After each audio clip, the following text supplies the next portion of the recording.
Session चल रहा है। इसमें पूरे मुल्क देश में 14.5 लाख लोग इसमें प्रशिक्षण प्राप्त कर रहे हैं। इसमें सरकार की जानकारी नियत की वजह से बहुत सारे शिक्षक परेशान हैं।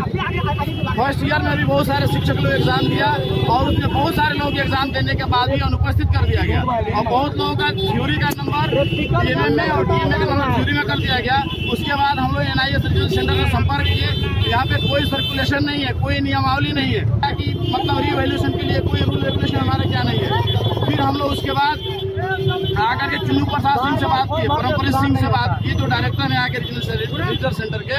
उन्होंने कहा कि काम हमसे करवाना है या नोएडा से करवाना है। बोला सर काम आपसे करवाना है। तो बोले कि 800 रुपये का DD लगेगा। मैं बोला सर सर्कुलर जारी कर दीजिए। तो बोले कि ना सर्कुलर जारी नहीं करेंगे, शिक्षकों की नौकरी बचानी थी। क्योंकि बिहार सरकार के प्रधान सचिव RK महाजन बार बार चिट्ठी निकालते हैं कि 31 मार्च 2019 तक आप ट्रेन नहीं होते हैं तो आपको नौकरी स्वतः समाप्त हो जाएगी। बहुत से मतलब जिला में इसके लिए चिट्ठी भी निकाला गया है, जैसे कि आपका दरभंगा में चिट्ठी निकल गया है कि जितना प्रशिक्षित शिक्षक हैं उनको हटाया जाए या उनके लिए सूची भेजा जाए। उसके बाद हम लोग 800 रुपये का ड्राफ्ट जमा किए।